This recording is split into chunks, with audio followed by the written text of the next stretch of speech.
En este vídeo vamos a analizar la acción de abducción frontal con cable.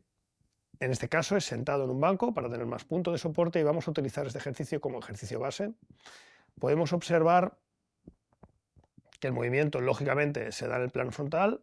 Hablamos de abducción porque damos preferencia a la articulación glenohumeral, pero hemos de entender que esa abducción de hombro viene incluido por una abducción de glenohumeral, pero también por una basculación hacia abajo de escapulotorácica.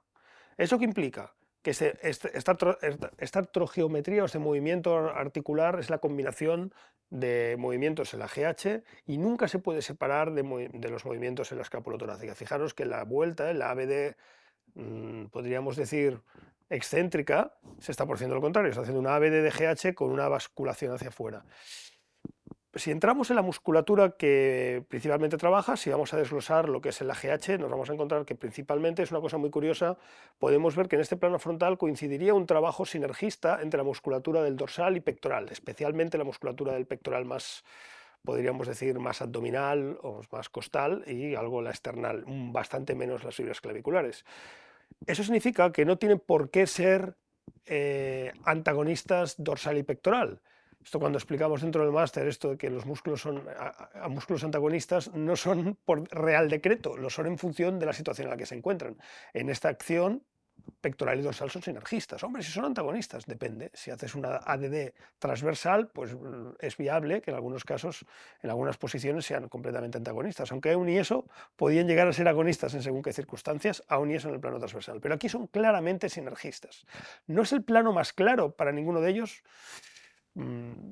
porque no podemos acortarla en su mejor, podríamos decir, dirección de acortamiento o mecánica, pero es un trabajo donde prácticamente fibras, sobre todo las fibras, podríamos decir, más inferiores del pectoral y el dorsal también, podríamos decir, pues están bastante metidas en plano. Lógicamente los redondos también están bastante metidos en plano. Y si habláramos de deltoides, pues el deltoides, podríamos decir posterior, sí que pasa por debajo del eje. El deltoides más lateral y anterior, pues mal lo tiene, se estaría estirando. Por tanto, el deltoides ya sabemos que no tiene que ser todas las fibras trabajando siempre en sinergia, muchas trabajan de manera antagónica. Nos encontramos también importantes músculos, el tríceps, parece tontería, pero la cabeza larga me va a ayudar a esto, incluso el bíceps va a tener capacidad para hacer algo, lógicamente no es un plano mecánico más claro. También es importante entender que además de pequeños músculos que nos pueden ayudar a todo esto, como todo músculo del manguito de los rotadores que pase por debajo, en cierto aspecto el supra no lo va a hacer, pero el infraespinoso, incluso subescapular, podrían tener ligera mecánica en ayudar, lógicamente es muy poca la que pueden hacer en este plano, pero hemos de entender sobre todo que hay músculos de escapulotorácica que van a ayudar mucho. Pectoral menor es un potente músculo vasculador o que ayuda a deprimir esa escápula, también lo va a ser romboides por detrás, por lo tanto, tanto músculos anteriores como posteriores en este plano frontal pueden ayudar a esta acción, ¿no? Por delante, podríamos decir incluso, en cierto aspecto, me va a ayudar el pectoral menor. Serrato lo pasa un poco peor, sobre todo las fibras inferiores prácticamente se están estirando, con lo que mal lo tienen, pero el pectoral menor por delante y romboides por detrás me van a ayudar bastante. Incluso el elevador de la escápula podría hacer un pequeño trabajo en báscula también, y eso es un poco el trabajo que nos podemos encontrar a nivel de mecánica muscular. Como tiene bastante punto de soporte, podemos ver que el resto de la columna no trabaja en exceso. Lógicamente sí que hay un trabajo para transmitir fuerza, para poder mantener el raquis, pero al tener punto de soporte no hay tanto trabajo. Lo mismo pasa con la extremidad inferior. Por lo tanto, nos podemos focalizar en ese trabajo específico. Es un plano que podemos repetir que se hace muy poco.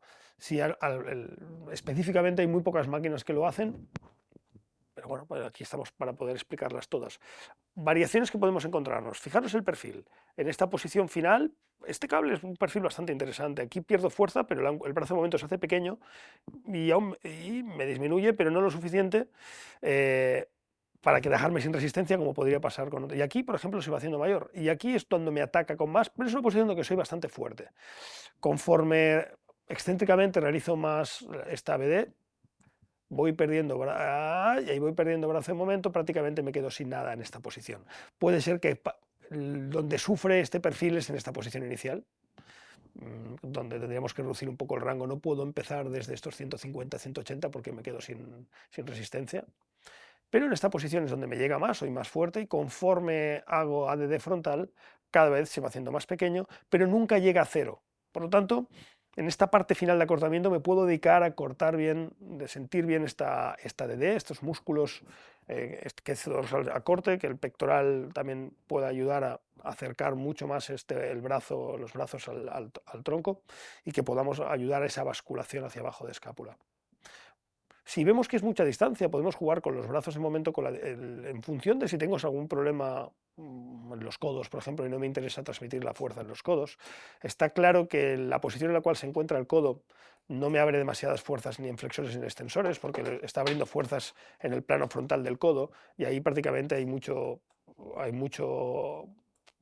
anclaje estructural, podríamos decir, hay mucha estructura del hombro que me limita a ese movimiento sin necesidad que sean los músculos que aguanten. Por lo tanto, la estabilidad en el plano frontal es bastante pasiva, podríamos decir, o no activa de la musculatura del codo.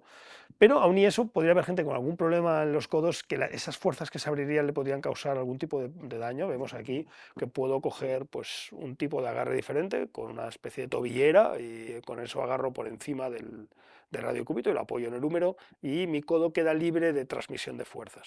¿Veis la diferencia entre uno y otro? Lógicamente también cambia mucho la resistencia. Tendría que subir bastante la carga porque el brazo en momento es más pequeñín. Pero bueno, puedo adaptarlo, subir la carga, menos distancia, por lo tanto la resistencia podría ser muy parecida. En este caso, si no ha tocado las placas, pues será mucho más difícil la que tiene más distancia, lógicamente. Más variaciones que podemos encontrar desde este ejercicio base podría ser, lógicamente, que se puede hacer unilateral. Lo podríamos haber puesto como otro ejercicio, pero lo hemos dejado como uno, si no saldrían 100.000.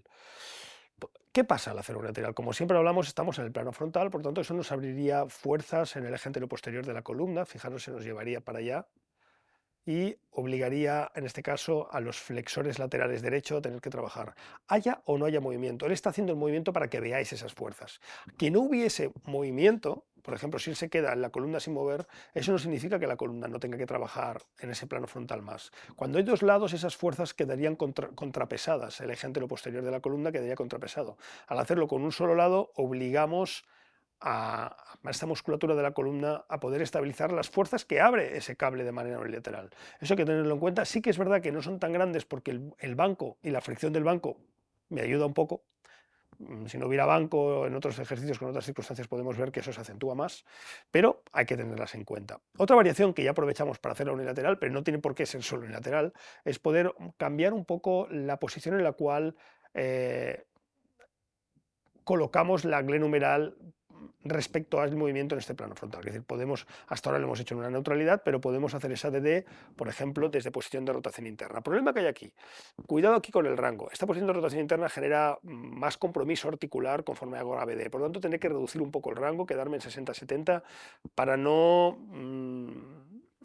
podríamos decir, poner en compromiso la articulación glenomeral, ya que el movimiento del troquíter y el troquín colocan en una posición mucho más comprometida. Por eso el rango queda limitado. Pero como el movimiento, conforme hago el acortamiento, no me genera ningún compromiso, puedo hacerlo. Sí que es verdad que en esta posición el pectoral mayor pues queda un poquito más acortado, pues tal.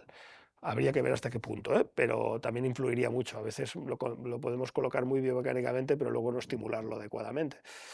Pero bueno, que son variaciones que están ahí. La otra variación sería, lógicamente, hacerlo en rotación externa. Esta me permitiría más rango. El problema del rango aquí es que la máquina en sí o el perfil de resistencia no me ofrece más, porque conforme llego a unos 120-130 me quedo prácticamente sin resistencia. Pero vuelvo a hacer estas variaciones. La rotación externa me puede provocar un poquito más de trabajo en la musculatura de la escápula, porque esa rotación externa me va a obligar un poquito más a que haya un poco más de basculación hacia abajo y de retroversión de escápula. Por lo tanto, puedo de esa manera incidir un poquito más. También podríamos jugar con cambiar el plano y hacer una progresión en que no sea puro frontal, sino que ese frontal vaya con ligera extensión de hombro para focalizar más la musculatura posterior. Esto también se puede hacer bilateral, o que vaya un poco transversalizado, podríamos decir, hacia adelante, acortando más la musculatura del pectoral, por ejemplo, y menos la del dorsal. Estas variaciones son interesantes y podéis utilizarlas si creéis que os pueden servir en un momento determinado.